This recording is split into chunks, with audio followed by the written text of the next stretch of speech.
after I had my son, people are like, oh, so you're still climbing? Like as if it's like really surprising that I'm still climbing. My name is Emily Harrington and I am a professional rock climber. I started climbing when I was 10 years old in a climbing gym, one of the first generations of kids who started climbing in an artificial setting versus outside on real rock. I was completely hooked. I really liked the problem-solving aspect and the movement, and things just sort of took off from there. I didn't actually realize that being a pro climber was a thing until later into my teenage years, and I graduated university and was offered a spot on the North Face global athlete team. That's when I started to realize that I could make a career out of it. And as a young girl, I always thought that girls were inferior when it came to sport, not as strong, more afraid, and I always sort of wanted to prove that stereotype wrong. And I think when I found climbing, I saw it as actually a space where women and girls could excel. One of my idols and mentors was Lynn Hill, one of the most famous climbers in the world, men or women. It is true, it's one of the very unique sports in that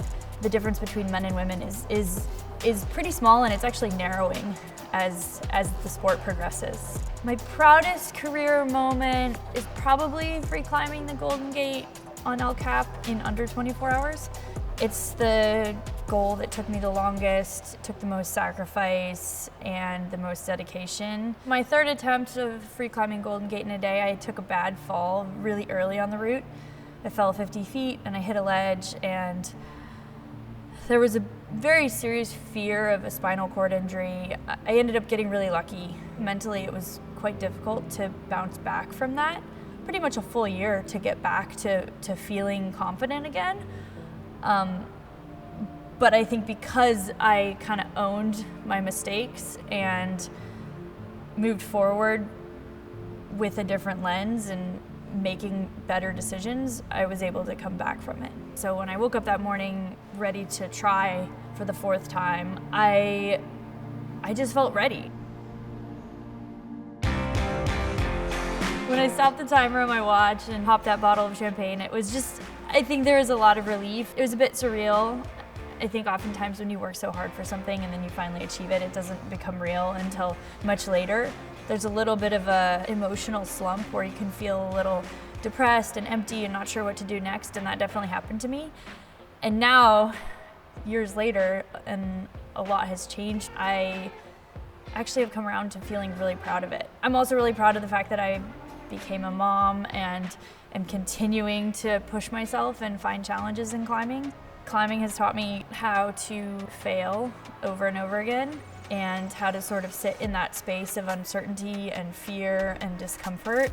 I think those are things that in normal life we tend to shy away from. It is important to kind of step outside that bubble of comfort and experience those more difficult emotions, those more difficult challenges. I had to go through a lot of acceptance of what I'm capable of with having a child and being a new mom, and learning how to kind of meet myself where I'm at and be okay with that. And it's been a process. I'm still kind of going through it. I definitely sit on a different place on the risk spectrum than I did before. That's not to say that I don't take risk. I take probably more risk than most people do. What's important is to be really thoughtful about it and kind of understand why you're doing it and if it's worth it to you.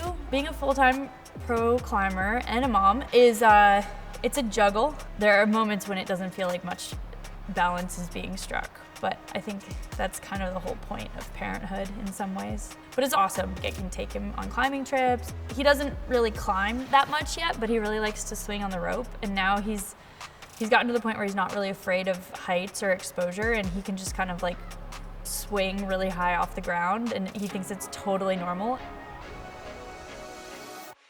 Hillary Nelson was an amazing mentor of mine. I met her on Mount Everest in 2012, one of the most accomplished ski mountaineers in the world, male or female.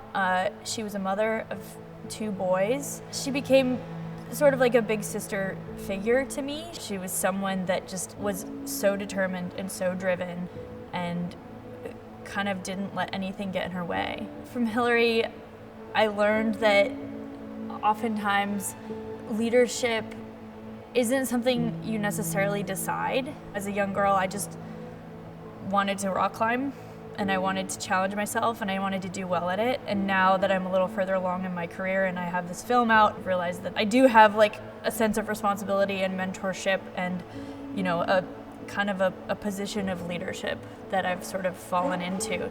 I have a lot of women in my life who sort of write their own story. They don't really listen to what the rest of the world is telling them to do. They just kind of go for what they're dreaming, and they dream big, and they try hard, and they fight for what they want. Z-Girls is a non-profit founded by an ex-professional ski racer. It's essentially a confidence-building workshop for adolescent girls. I've been volunteering with them for the last few months, helping out with telling my story and hopefully inspiring them. It's mental health coaching, training so that they can kind of find their confidence at a time when it can be pretty tough to be a young girl, that sort of adolescent, preteen age. We talk a lot about failure and struggle and fear and sort of that discomfort that goes along with it. I hope that when young girls watch my story, they feel inspired to chase their dreams, to try hard things, even if they fail, even if they're afraid. I hope that they feel, more driven to get after it